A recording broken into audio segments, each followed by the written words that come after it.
નમસ્કાર, આપણું મેટ્રો સાથે હું છું આપની સાથે મહેન્દ્ર। સમાચારની શરૂઆત કરીએ તો ઉત્તર ભારતમાં હાલ વરસાદી સિસ્ટમ સક્રિય છે, જ્યાં ડિપ્રેશનના રૂપમાં આ સિસ્ટમ ફેરવાઈ છે।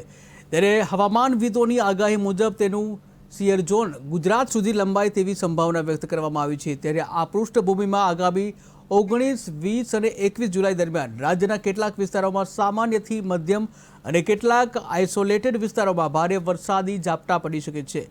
ત્યારે તંત્ર દ્વારા આ આગાહીને ધ્યાનમાં રાખી જરૂરી સતર્કતા અપનાવી અને સલાહ આપવામાં આવી છે। ત્યારે ખાસ કરીને ખેતી, નદી અને નીચાણવાળા વિસ્તારોના રહેવાસીઓને સતર્ક રહેવા જરૂરી માર્ગદર્શન અપાયું। રાજ્યની અંદર જોવા જઈએ તો છેલ્લા 4-5 દિવસથી વરાપ જેવો માહોલ છે। કોઈ જગ્યાએ અત્યારે ખાસ કોઈ વરસાદ નથી નોંધાયા 4-5 દિવસની અંદર, અને આ એક પ્રકારે વાતાવરણ છે અત્યારે આપણું ખુલ્લું થયું છે।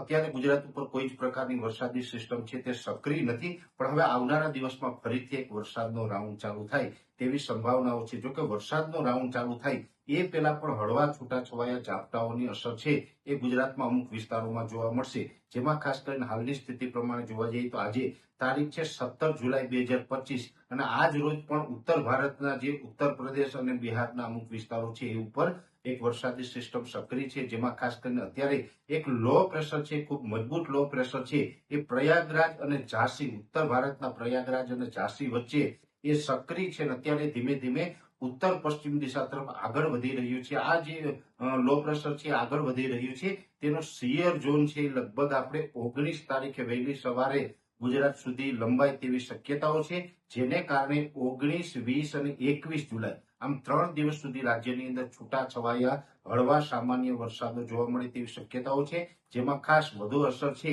એ કચ્છના રાપર તાલુકાની અંદર અને ઉત્તર ગુજરાતના તમામ જિલ્લાઓની અંદર જોવા મળે તેવી શક્યતાઓ છે। એટલે કચ્છના રાપર તાલુકો અને ઉત્તર ગુજરાતના તમામ જિલ્લાઓની અંદર 19, 20 અને 21 તારીખ દરમિયાન મધ્યમથી ભારે ઝાપટાઓ નોંધાય તેવી શક્યતાઓ છે। સૌરાષ્ટ્રના તમામ વિસ્તારની અંદર એકદમ છૂટા છવાયા વરસાદો નોંધાય અને હળવા સામાન્ય ઝાપટા નોંધાય તેવું એક અનુમાન છે। એ સાથે દક્ષિણ ગુજરાતની અંદર પણ મધ્યમથી ભારે ઝાપટાઓ નોંધાય તેવી શક્યતાઓ છે। મધ્ય ગુજરાતની અંદર એકદમ છૂટા છવાયા વરસાદો જોવા મળશે અને સામાન્ય ઝાપટાઓ જોવા મળશે।